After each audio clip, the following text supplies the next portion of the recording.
Assalamualaikum warahmatullahi wabarakatuh. Kenalkan, nama saya Ninda Nirwana.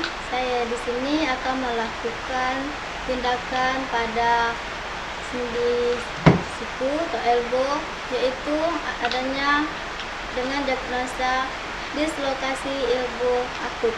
Yang mana dislokasi ini sendi itu bergeser pada oleh kranon itu terpisah dengan epikondylus. Baiklah, di sini saya akan menanyakan sama tuan atau pasien, yaitu kenalkan dulu. Pak, siapa namanya? Nama saya Tuan Z. Tuan Z ya. Umurnya berapa, Pak? Umur saya 25 tahun. Pekerjaannya, Pak? Guru olahraga. Baiklah, di sini ini tanggal apa kenapa, Pak? Ini waktu saya masuk poli, kan ikut pasien. Itu rasanya gimana, Pak? Dulu saya tulangnya ya. Iya, ini bergeser di tulang. Nah, tetangga. Itu Bapak saat ini merasakan apa, Pak? Nyeri? Nyeri, Bu. Nyeri. Nyeri ya? Iya. Itu kalau digerakkan nanti Bapak kan ya, Pak? Ini sakit, Pak? Sakit ya? Iya. Bapak saat melakukan aktivitas apa yang tidak bisa? Ya, seperti makan, nyuci, Itu nggak bisa dilakukan sendiri ya, Pak? nggak bisa sendiri. Harus minta Bantuan ya? Iya, bantuan orang lain. Kalau naik tangga itu bisa kan, Pak? Jangan. Kalau makanan dia bisa. Baiklah, Pak, di sini saya akan melakukan tes pada tes nyeri, yaitu dengan alat PAS visual analytical. Di sini ada juga alat untuk mengukur LGS, keterbatasan gerak, dengan goniometer. Yang mana menggunakan alat PAS ini untuk mengukur derajat nyeri. Saya akan menjelaskan derajat nyeri ini kepada pasien Tuan Z, yaitu dengan nilai 1 sampai 10.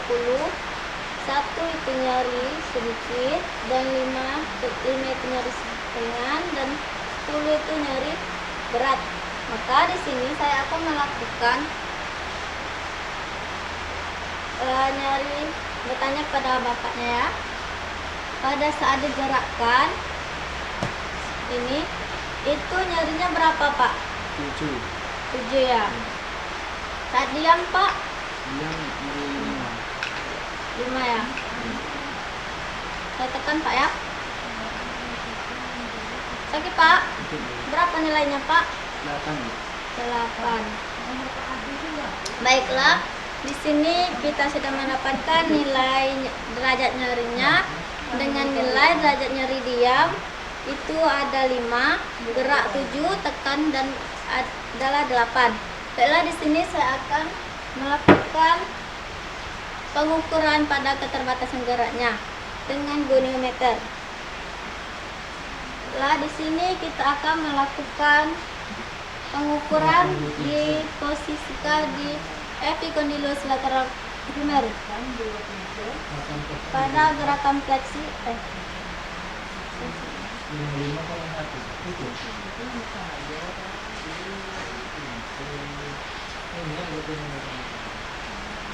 Ini biasa nomor bilangnya aktif. 853.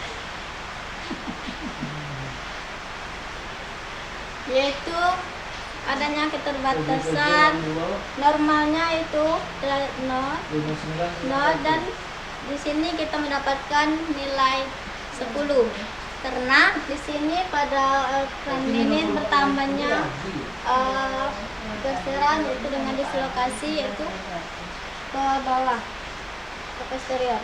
Nah, yaitu dengan gerakan fleksi kita akan mengukur dengan diangkat kayak gini, Pak ya.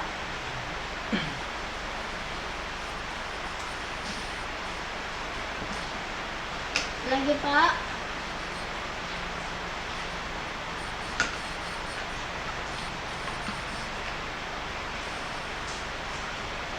Sakit, Pak? Nggak bisa lagi ya, Pak? Iya. Gitu. Baiklah, di sini kita mendapatkan gerak pada gerakan fleksinya dengan nilai 100 dari angka normal 150 derajat. Baiklah, dengan melakukan gerakan selanjutnya, gerakan supinasi itu dilakukan di jari 3. Seperti ini, Pak. Setelah kita patukkan dengan ini lebih mudah ya, karena khususkan pasien meninggal. Lalu kita contohkan kepada pasien, Bapak bisa dilakukan gerakan seperti ini ya. Terus nanti ke sini. Baiklah, kita akan melakukan tes di sini ya. Baiklah, gerakan Pak. Supinasi.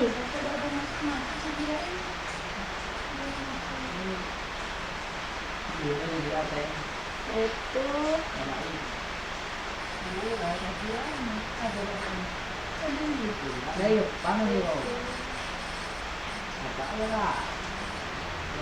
sudah Pak. Itu kita mendapatkan nilai 90 pada supinasi karena ini gerakannya full. Dan gerakan pronasi. Gerakan pronasi ini nilai normalnya yaitu 80. Maka kita lakukan gerakan Pak.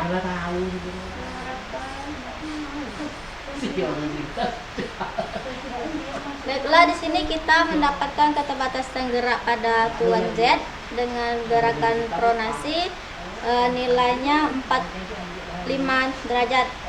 Nilai normal yaitu 80. Baiklah, di sini kita akan melakukan selanjutnya MMT, itu dengan mengukur kekuatan otot pada pasien.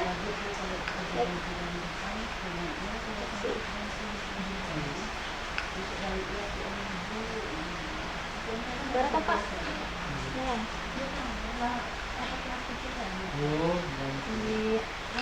Ini gerakan fleksi. Ini ada nilai 3, yaitu 3 dengan adanya gerakan, adanya ototnya berkontraksi, dan itu gravitasinya sedikit. Ini pada gerakan ekstensi. Gampang. Ini gerakan ekstensi itu dengan 3 juga, mendapatkan nilai 3. Pronasi, Pak. Itu supinasi dengan gerakan 3 dan pronasi. Mana Pak? Lagi Pak. Sudah Pak. Baiklah, di sini MMT yang saya dapatkan ada nilai 3 dari gerakan fleksi, ekstensi, pronasi, dan supinasi. Di sini tadi kita mendapatkan adanya keterbatasan AGS dengan alat ukur goniometer. Baiklah, di sini saya akan palpasi, melakukan tes spesifik pada dislokasi elbow akut. Di sini terdapatnya pergeseran tulang pada tulang oleh kranon dan terpisah dari epikondylus. Maka di sini nanti kita akan melakukan dislokasi dengan reposisi. Itu tujuan untuk mereposisi sendi kembali tempat normal. Baiklah, di sini cedera akut. Maka di sini saya palpasi adanya perubahan suhu. Maka kita kompres pakai ice. Terutama sebelum kita melakukan ini, kita akan kasih press dulu. P itu protect, lindungin bagian cedera dari sesuatu yang membahayakan. R itu rest, diistirahatkan. I itu ice, kompres pakai ice. Dan C itu kompresi dengan tekanan. Dan E itu elevasi. Maka di sini saya akan melakukan kompres S pada bagian yang cedera.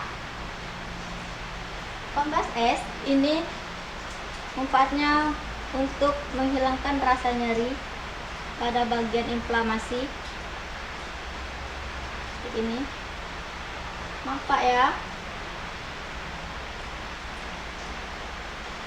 Ini bisa dilakukan 10-15 menit. Menekan nyeri dan perubahan pada suhu, penurunan pada suhu. Baiklah, kita sudah melakukan, itu kita bisa dengan diistirahatkan. Kita dengan menggunakan diistirahatkan, jangan tegang Pak ya. Bisa kita lakukan seperti ini, diistirahatkan, ditinggikan pada yang sakit. Pertama kita akan kita tanya kepada pasien, ambil posisi senyaman mungkin. Pak, apakah posisi Bapak sekarang sudah nyaman? Apakah Bapak mau balik? Ya, oke Pak. Tolong balik Pak. Posisi.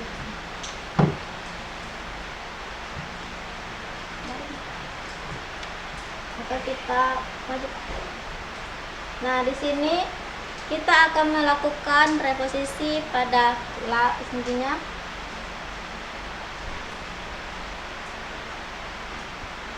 Ini ya. Ini instruksikan pasien. Nah, kita akan instruksikan pasien pada gerakan pronasi. Kita akan melakukan sini, kita akan pegang pada pergelangan tangan sini.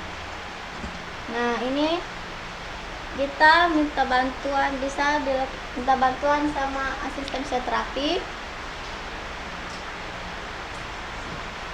Tolong Pak, bantu. Tolong pegang sini dengan 2 jempol. Ini ya. Nah, nanti tekan ke bawah.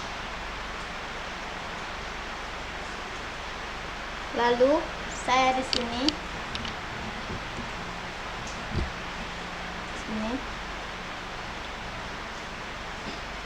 Maka ini kita lakukan dengan fleksi. Tampak ya? Tadi seperti ini. Jika masih juga belum terdapat, maka instruksikan asisten fisioterapi mengangkat humerus atau lengan.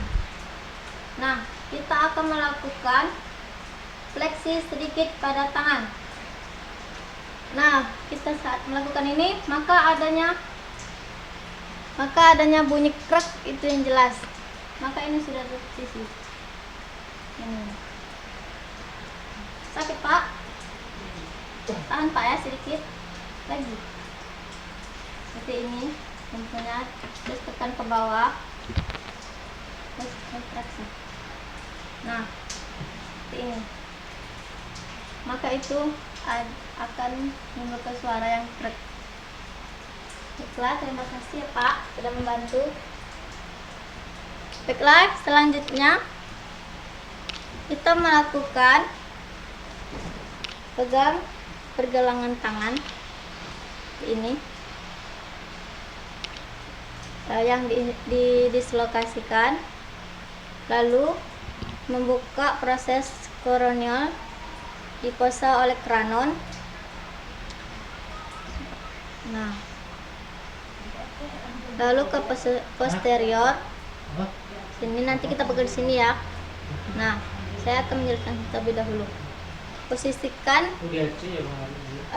dengan gerakan pronasi. Nanti masukkan ini. Nah, nanti di sini kita akan menggerakkan sedikit supinasi pada lengan. Seperti ini. Apa ya? Pegang pergelangan tangan tadi saya sudah jelaskan. Lalu ini gerakan supinasi seperti ini Pak. Ini sedikit seperti ini. Nah, ini ya. gerakan spinasi sedikit.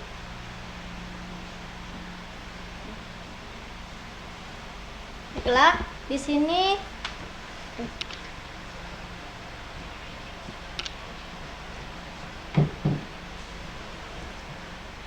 mau baring apa duduk, Pak? Duduk aja. Duduk aja ya. Iya. Ambil posisi senyaman mungkin untuk pasien. Lalu di sini adanya tadi kehilangan kekuatan otot. Nah, di sini kita akan melakukan penguatan pada lengan. Ya, Pak ya. Ini kalau bahasa medisnya itu elbow, Pak. Nah, ini EMT-nya tadi terdapat 3, ada gerakan, adanya kontraksi dari otot, dan adanya gravitasi tapi sedikit. Kita akan melakukan penguatan pada elbow-nya dengan cara gerakan fleksi terutama. Paham, Pak? Iya, ini ya. Baiklah, dengan straightening. Lawan tahan, Pak, lagi, Pak. Lemes, Pak. Lagi, Pak. Nah, pada gerakan ekstensi. Coba, Pak ya. Lawan, Pak.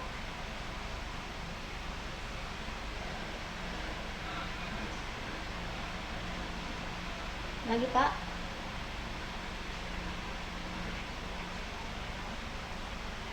Nah, pada gerakan pronasi.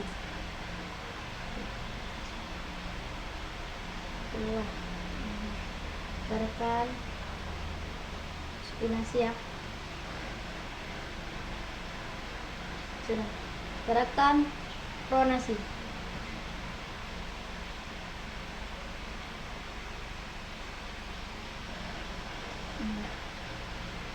Maka di sini kita akan selanjutnya kita akan melakukan hot relax, yaitu melakukan latihan ini dengan tujuan untuk menambah keterbatasan ruang untuk gerak sendinya. Tadi adanya keterbatasan gerak, maka kita akan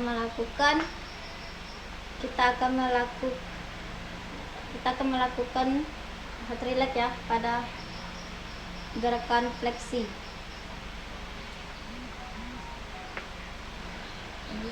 Lawan, Pak ya. Lawan, Pak. Ini putar sini. Lawan. Lemes, Pak. Ini, Pak. Latihan ini bisa dilakukan dengan 8 kali pengulangan.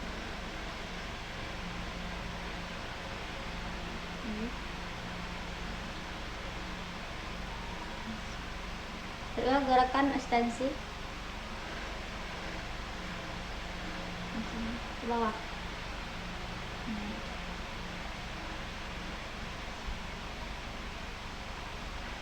Lemes, Pak. Lagi, Pak. Lemes, Pak. Baiklah, gerakan selanjutnya gerakan spinasi.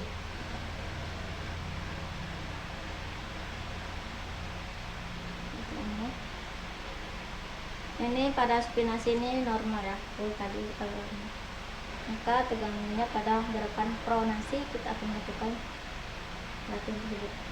Yang pelan, Pak ya. Tahan.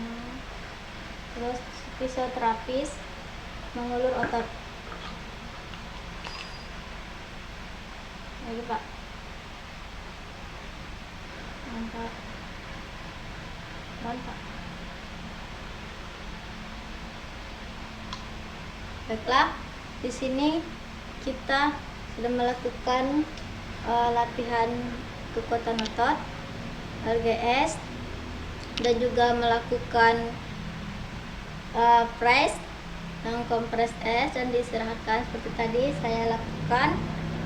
Dan ini terdapat